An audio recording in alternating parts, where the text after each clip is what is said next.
Hello and welcome back to the game room. You know what I love? Games. You know what I love talking about? Video games. And I know the 1,495 of you beautiful people watching this channel also agree. But what's funny is a lot of people who talk about games these days seem to hate them. And gamers. And you know what? You know what I say to that? I've always just called them RPGs.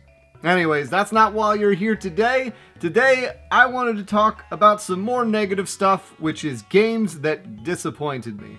Now, there are some games that could have been on this video that were the bait and switch titles, things like Toejam and Earl 2, but I'm just focusing on games that I haven't spoken about before. So if you want to hear about some of those, a lot of those would be on this video as well. But anyways, let's jump right into it. There's a lot of games out there, some of which you've never even heard of. That's where I come in. My name's Luke. I've been playing games since the age of 2, and I have no life. This is my game room. And let's start off with the only GameCube game I'm going to talk about here. Now, the GameCube era for me was a surprisingly strong era. I have fond memories of the GameCube. Almost everything I picked up on it turned out to be well worth playing. Things like Eternal Darkness, Luigi's Mansion, even Mario Sunshine. I wasn't the hugest fan of it, but it didn't disappoint me. But one game that did, hot off the heels of the Resident Evil remake, I was looking forward to playing Metal Gear Solid: The Twin Snakes on the GameCube. And it sounded epic because now the memory card would tell you about what you did. If you played Mario games with Psycho Mantis, you also had the opportunity to get into the first-person mode to shoot like they had in Metal Gear Solid 2. And I was really excited to see if they changed it, upgraded it. I mean, the Resident Evil remake, I don't know how much I could say this, really set a high precedent. To this day, still hasn't really been eclipsed. It was so impressive to see them do that in just one generation. So when I played Metal Gear Solid: The Twin Snakes, it didn't feel like it was worth buying. I don't even think I beat the game because it just felt like, wow, I'm just playing through the PlayStation game. But now, because of the changes they've made, the first-person mode almost trivializes some of the fight encounters. Specifically, the first one with Revolver Ocelot. You can just go into first-person mode and see where he is and pop off on him. So, I was disappointed. I think part of it's I was expecting too much. But let's face it, Capcom set the bar with Resident Evil Remake, and unfortunately, the Twin Snakes let it down, and to be honest, most remakes kind of follow that trajectory, and less so like the Resident Evil Remake. Though, hey, the remake recently came out, Live Alive was great, and so there's that. So anyways, that's what we're starting off with, so you can get an idea what we're going to talk about here. Now, another game that's actually probably the most recent one in this video is New Pokemon Snap. Now, I was not the hugest fan of the N64 original. I did play it, I did enjoy it, but after I played it and got through it, I never really touched it again, and years later, it then seemed like it got this cult following where everyone's like, oh, it's a first-person shooter or an on-rails shooter where you throw Pokeballs at Pokemon and you unlock these secrets, and to be honest, it's about a 3-hour experience. There's not much content to it. So when they came out with a sequel, I was happy for everyone. I wanted to pick it up, check it out. And whoa, did they try and make up for the fact that it was a 3-hour experience in the original. In this one, they have so much busy work where you have to take 4 different pictures of the same Pokemon. You get different points value based on if they're in frame versus they're at a Dutch angle versus they're like this and things of that nature. Like, you'll get these great images where the characters are like, and then a picture like this gets more points, and that's the one you save in your album. It just turned me off. That and the various different reasons having to go through the same levels during the nighttime, the daytime, with the special Lulu woo-woo crystal ball that makes them do... I don't know. It just... That and the fact that I don't have much nostalgia for Pokemon post the original 151 just made it that it was kind of a disappointment and not really something that I ever want to play that much more of. But this next one was one of the reasons I was so hyped for this stupid Xbox One. I wanted to play this so badly. When I got enough money from my first real job, which was working for Acura, I bought an Xbox One, and I pre-ordered this. And because you pre-ordered it, you got access to the demo. And sometimes demos don't help a game's case. I played the demo, thought I enjoyed it, but then never wanted to play it again. The game came out, I didn't open it, had no interest. Finally, maybe a year after, my buddy Alexi was over and we were hanging out, and he's like, let's play that game. I open it, put it in my Xbox One, the disk drive doesn't work. Are you kidding me? And funnily enough, the game is Evolve. I never played it while it was new. I think the servers are down now. It eventually went free to play. I may have tried playing it on PC at one point with my buddy Donovan and Rewind Mike, but I don't know what it was. Something died. These asymmetrical multiplayer games, I just can't get into. I tried playing the Friday the 13th one, couldn't get into it. Dead by Daylight, couldn't get into it. I don't know what it is. I really don't. It just doesn't appeal to me. It kind of goes in line with me not giving a damn about most competitive, penis wagging matches these days. I just don't have very much interest. And funnily enough, one of the first videos I filmed for the channel that I never ended up releasing was one night where I think I was hammered, and Jen just pulled the camera out and I filmed it. I think I talked about Evolve, so we'll have to see. Maybe I'll put some of that footage in here right now. This version of the hype stars, the one, the only Evolve. Do you remember when we first read about this in the Red Game Informer issue? It sounded sick.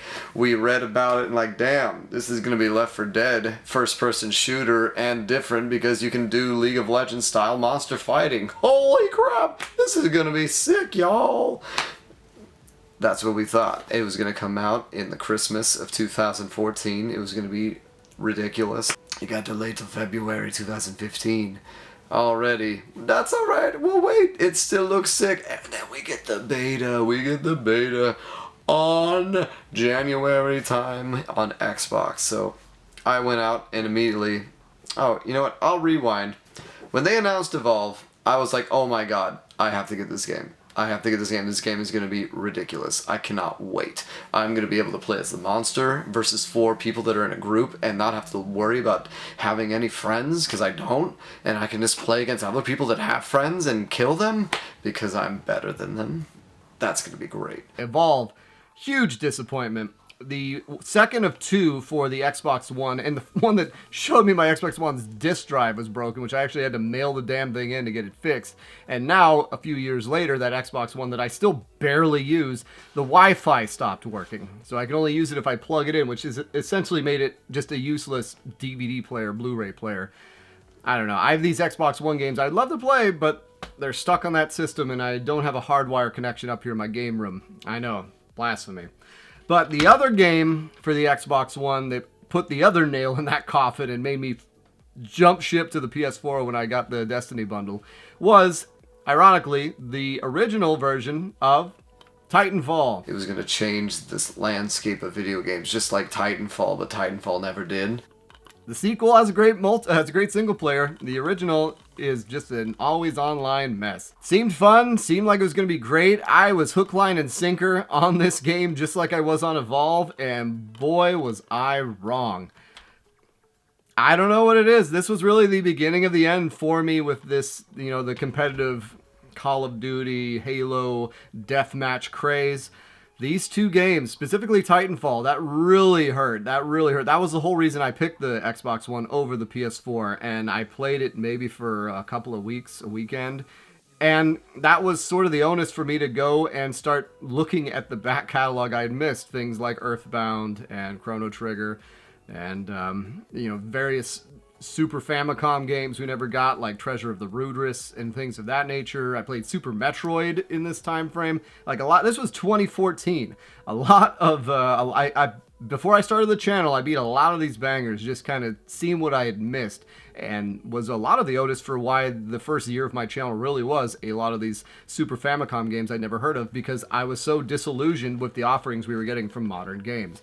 I don't think it was until Shadow of Mordor and Destiny that I really started playing stuff that I was pretty interested in again. But yeah, it fell off a cliff, man. And those 2 games specifically, huge disappointments. All right, let's go back in time a little bit. So speaking of me looking into the past, so when I had the N64, There wasn't much content. I've told you about this before. There weren't that many games. I bought almost every single release the first 15, 16, and 64 releases up until Killer Instinct Gold I had. And at the time, I didn't have a PS1 yet, so I was looking at finding games that maybe would be interesting. And I was 10, 11 at this time. Didn't really understand the concept of used games. I only wanted new games, so it was hard for me to really buckle down and get cart only, or something that was opened, or something that was used. I hate that I was this way, but hey, you can't change the past. So I would go on eBay and I would look for various things. That's where I started getting deals on new N64 games. So I would regularly get a $60 or $70 release for $40 or $50. Felt so smart, sending off my cashier's check to Timbuktu and hoping the game came, which it always did. I only ever got screwed on eBay once, which ironically was for a metallic shirt. Go figure. But I was a huge fan of the Friday the 13th series, which for some reason I had been watching since a young age. Yeah. And I found out there was an NES game, and this was before the the issue of Nintendo Power where it had the worst games of all time, where Friday the 13th was like number 4. And so I wanted to pick up a copy of Friday the 13th. And yes, we went to a Funko-Land. The one time in my life I went to a Funko-Land. I grew up in the Bay Area at a place called Foster City. And I believe the nearest Funko-Land was in Palo Alto, which about 20 miles south. Not a huge trek, but still not close enough to just be like, oh, can you take me there on a random Saturday, Mom? So we went all the way there. They had walls of games. All the games I ever could want. I could have picked up Journey the Silliest. I could have picked up Shatterhand. I could have picked up Bucky O'Hare. I could have picked up anything. What do I pick up? The one time I go to Funko Land, Friday the 13th. Yeah. And I brought it home. We all know how hard it is, especially with no manual, to understand what the hell you're doing. I died, had no idea. All my friends were dead, you were dead, and it sucked. It sucked so bad. I did a Hated Gems on this years later. You can check out my extended thoughts there. But I don't hate it as much as I did back then, but yeah, it was one of the biggest disappointments. And I look back at these next two after this as well. I look back at these as the reason why I didn't get into the older systems. I had my old games. I would go back regularly to play them, but then I would go and take a chance on something. You know, my ill-informed mind, I would take a chance on something, and I feel like I maybe spent $8, $10 on this, and I felt like that was a wasted $8 or $10. And what a disappointment this turned out to be. Which led to the next one. A couple of years later, I picked up the PS1, and I got a game called, ironically, Metal Gear Solid. Not the GameCube one, the original one. So I was so stoked. I loved it. So great. It was like the Die Hard of video games as far as having a great cast of characters. So I wanted to know, what are the other ones like? So I looked online and found out about the stories of the first two, the NES games. I didn't know there was ones that were for the MSX computer that were different than the NES games. You just thought, those must be the original two. It seems like it. They follow Zanzibar. They have similar names, Gray Fox, all these things. Let's find out the history. I don't know why I didn't pick up the first one. Instead, on eBay, I somehow picked up Snake's Revenge, which isn't even based off of the MSX computer one. At least the first Metal Gear is based off the first game. This one's its own whatever. So I picked it up, popped it in. Now, I was going to do a Hated Gems on this years ago, but the copy I had actually didn't work. Now, I didn't try to do much to get to fix it, but I just ended up buying a new complete in box copy that was super cheap, like $20. This was 2015, 16 or so. So I picked up a new one, and I just never got around to playing it again because it's so obtuse, it's so hard, it makes no sense, and once again, I got this off eBay back in the day. And again, I was disappointed with another NES game. And it got to the point of, God, that I have the only good NES game, like Zelda 2, the Marios, things like that, RC Pro-Am, Cobra Triangle, are those the only good games? Every time I take a leap of faith, come on, it's Metal Gear. Metal Gear Solid is great. Sucked. And once again, it pushed back my collecting. But the final nail in the coffin was in 2001. Speaking of remasters, Metroid Prime remaster, or not remaster, the original Metroid Prime came out. I don't know why I didn't then go, because by this point I'd heard how wonderful Super Metroid was, but no, I was stubborn, I had to play it in order, so I went on eBay and I picked up a copy of the original Metroid. At the time, I didn't even realize this was a alternate cover. This is the re-release, the 93 or 94 re-release. The other one's silver. So I picked up Metroid, popped it in my NES. Tale as old as time. I get in there, have no idea what the hell's going on. There's no map, there's no anything. Going from you can't understand going from Metal Gear Solid and then playing Snake's Revenge, going from Metroid Prime and then playing the original Metroid. Like, it's not that there's no hand holding, there's no anything. And it really, really hurt my love of not love of the NES, but my wanting to go and explore the library. And more than anything, I consider these 3 games to be the reason why I didn't start heavily collecting, stuff I'd missed until, like I said earlier, the 2014, when I found people like Metal Jesus and Game Chasers and shows like this that were talking about these games. It would show, whoa, these are hidden gems, these are good. And it kicked. I hate it. I hate it so much. Just because look at me. I keep boxes. I keep everything. I would have bought it brand new. I could have had. But it is. I mean, it is what it is. And so Metroid, I just didn't enjoy. I don't know why I didn't get Super Metroid. I played Super Metroid in 2014. Picked up a complete in box copy of a really faded box. Had a great time. Really loved it. But yeah, there it is. Can't change the past. Now, another game. Maybe I should call this the reason why I didn't collect better NES games. The reason why I was so gun shy on the Castlevania series was the N64. I've talked about it before. I took risks on series and I picked up Castlevania 64.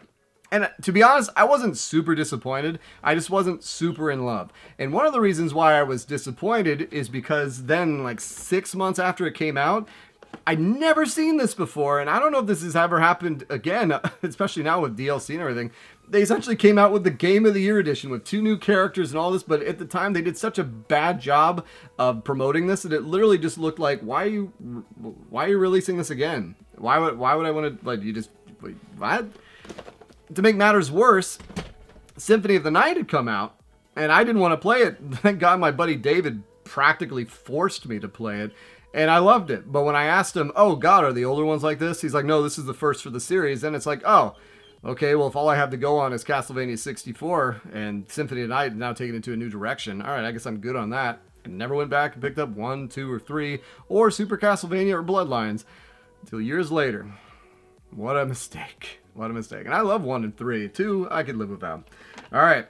And yet another one. Now, this was the first one I bought on eBay after Desert Strike that really made me halt on my exploration of the Super NES. And this was one where I ordered it. I expected it to come with a box and manual. I couldn't understand why it just came as a cart only. I was so disappointed with just that. And then putting the game in, Rocko's Modern Life. I was a huge fan of Nicktoons. I loved All Real Monsters, Rocko's Modern Life, Angry Beavers, Rugrats, Doug, even Ren and Stimpy, though I kind of got over that after a while. But Rocko, I loved Rocko. There's an SNES game. I didn't know this existed. I picked this up. It's not great. You know, much like All Real Monsters, these Nickelodeon games, they're not like the Disney games. God, they are not. But it was more the experience of getting it without the box and manual. I think this might have been the first one I got without the box and manual. I may have bought it right around the same time as Desert Strike, but at least with Desert Strike, I knew the game was good. This was a complete miss, and that's what I mean. All of these games were misses, and it's just interesting. The older you get, you look back, and you think, why did I not pick up stuff? Why did I not pick up like a Lufia 2 or a Chrono Trigger or things of that nature? It's because, well, I took shots and they all missed. I just didn't know I was aiming at the shallow end. I should have been going deeper, but I didn't get into RPGs until the PlayStation generation, and by then I was hook, line, and sinker in that, 3D graphics, mate. 3D graphics are the way. Like, that was such a thing. It really was. Unless I was going back to play a game I already knew I liked, it was so hard to convince me that those polygonal little jaggies weren't the best thing in the world. And it's funny, I play games now and I look at that stuff and I still love it. Don't get me wrong, I love PS1 graphics, but I could care less. Give me a Secret of Mana art style or something of that nature. All right, let's move in to a just pure disappointment. This was a game, one of the first ones I bought for the PS1. I want to say this and Resident Evil Director's Cut were the first 2 games I got, because I was a big Star Wars person at the time. Once again, when your name is Luke, growing up then, you hear Luke, I'm your father all the time. And obviously, as a hormonal teenager, you find out that Princess Leia in a slave girl outfit is an unlockable, and you're picking up Star Wars Masters of Tear Sakai. And this is such a terrible fighting game. I'm not even a fan of fighting games, but this is so bad. I think it's not very clear how you get the lightsabers out, and I did unlock the Leia outfit and all that stuff, but this was one of the first things on my memory card I deleted the save for, because like I'm never playing this again. And what a bad game. What a bad game. But still got it. And that is just funny looking at all this. God, I had a lot of disappointment there. A lot of hits, but a lot of disappointment. Now, this is one that might surprise you people. I am not a fan of this particular entry of Final Fantasy. When I hear people talking about how wonderful it is, how great it is, I've probably mentioned it before. This is the one that I wanted to do a Hated Gems on, but it's like a 70, 80 hour game. Just don't see it happening. That's Final Fantasy 9. After playing 7, after playing Tactics, after playing 8, this felt like such a step back going into this world where you have, cat people and people with tails and some bird lady. And just I don't know what it was. I mean, it had the little black mage dude that looked like the one from Final Fantasy Tactics, but it all just seemed so much more immature compared to the character design and sprites from FF7 and FF8. Especially in FF8, the way you always saw the way they looked in the fights walking around the world. I mean, in FF7 you have those blocky guys, but then when you get into the fight animation, you look like real badass characters. In this one, it felt like a step back. And I remember them talking about, Final Fantasy is going back to this medieval setting with zeppelins, more akin to Final Fantasy VI. I wish I'd just picked up Final Fantasy VI. This was a game where I basically stopped caring. I don't know if I even beat it. I feel like I used a Game Shark code to give myself unlimited this or that. That way I could run through it faster. And to this day, I don't know what it is. I'm glad people love it, but this was the beginning of the end. Or the beginning of the end with me in the Final Fantasy series, because after this I didn't pick up 10. I played 12 and gave up on it. 13's another story. Never played 14. Half 15 haven't played. Like, that's it. Like, this really was where I tapped out on the series. And it's funny because people love it. People love it so much. Now, another game that people love, that I'm not going to say it's a bad game by any means. I did have fun playing it, but I was just disappointed for what I was expecting, which is on me, but that is Red Dead Redemption 2. I don't know if it's because it was a prequel and literally nothing in this happens that's of any note if you've played the Red Dead Redemption. Okay, like what's going to happen. There's the character you play as is suspiciously absent in the sequel or the original. Or not the original, well, you know what I mean. He's not there, and then the main villain is there. So, okay, so you mean to tell me I'm going through this whole game and I don't even get the satisfying conclusion of taking out the big bad? Why am I playing this? That and the fact that they made everything so intricate, which I don't mind going through a simulator, but I don't need to clean my guns between outlaw things. Or I don't need to go tracking animals, and I don't need to act like the fast travel system in this is garbage. It's just, everything seemed to take so long, and while it was very immersive and cool, it wasn't necessarily fun. And that's a lot of what I get myself upset with modern game design, is they err so much on making it feel like you're there, to the point of like, no, I'm playing a game here. I'm not trying to actually imagine what it's like being in the prairie in the 1800s. Just give me my unrealistic horse that can teleport, and let me go around and, tie up bad guys and throw them off my horse and throw them on train tracks and things of that nature. Never played the online, which I played the online of the first one briefly, but it just, that's another disappointing game. I still enjoyed it. Like, that one more than most of any of the other ones on this list. I probably enjoyed the most, but yeah, that one I just had to mention. Now, this one is not a surprise whatsoever. It's funny because we all sort of saw this coming, because the first one came out of nowhere. The second one I like to say it's the Alien versus Aliens as far as the series goes. And then with the third one, you got Alien 3, and that is Dead Space 3. And I feel like the success of Resident Evil 5 with the buddy system really influenced EA's decision to kind of force co-op into this game, which maybe it's fun. Maybe the co-op's fun. I didn't have anyone I could play it with, but just overall, the tension. You're on this snow world, but it just all looked samey. It didn't have any. And then the fact that you're making all these items, but nothing has any relevance. Like sometimes with a crafting system, I have this problem a lot. You can craft everything. It's the jack of all trades, but master of none problem. You know, I'd rather have limitations that I then work within instead of the world is my oyster, because then it's like, okay, well then what's the best way of doing it? All right, let's ignore all other 99 options. That's just how I am. And this game, unfortunately, it's not a bad game. It's just, I don't know what it is. Even to this day, thinking about it, like I don't remember it being awful when I played it. It just doesn't have what the other two had going for it, because it really betrayed where it came from, you know. And the second one is good, don't get me wrong, but it had some problems there towards the end, like the unkillable enemy who stalks you at the end.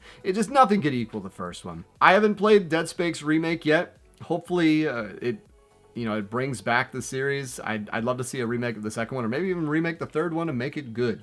So yeah. A couple ones here before we get to the last one that I have physically are some download-only games, although I think one of them did come out, or they may have come out with physical editions, but I downloaded them to play them. And the first one is Wargroove.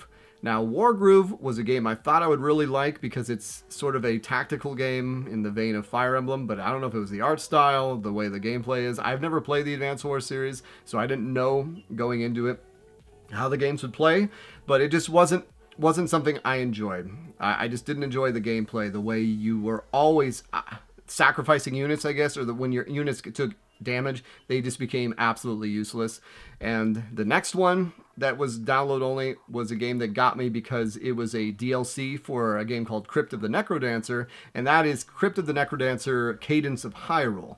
Now, this might be partially on me because I never learned how to actually play the damn thing, but it just... I don't know what it was. I love the art style, I love the thing, but the actual playing, moving to the music just never appealed to me, and I just couldn't get over it and didn't like it at all. All right, the final one we're going to talk about.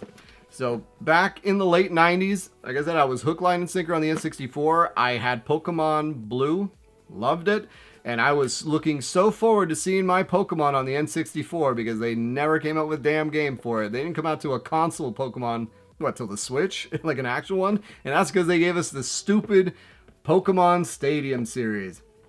And it had the transfer pack on it, which was never really used to all it could have been. And really the best part about this game was the fact that I could play Pokemon Blue on a TV, which I could have done had I just had a damn Super Game Boy. Yeah, it was nice for maybe 5 seconds seeing my characters in 3D models, but then when it was just, oh, I'm just fighting battles, there's no real point to this. Which maybe is the reason why I didn't get Pokemon Gold and Silver, and I kind of fell off the series, was the disappointment from Pokemon Stadium. But yeah, those are my thoughts here. Let me know what you thought about this. Let me know about some of your disappointing games. Thank you all. You know, we're so close to 1,500, 5 away. I can't wait. Maybe we'll do something special if I do hit it. As a reminder, I release a new video every Tuesday, and I have a Patreon if you'd like to support the channel. And guys, it's been such a blast getting to see all the new faces and comments. My video last week randomly exploded in views and got 4 times the amount of views I get on a night. Not sure what happened there, but hey, let's see if we can do it again. But it's been so nice getting a hold of you. Take care.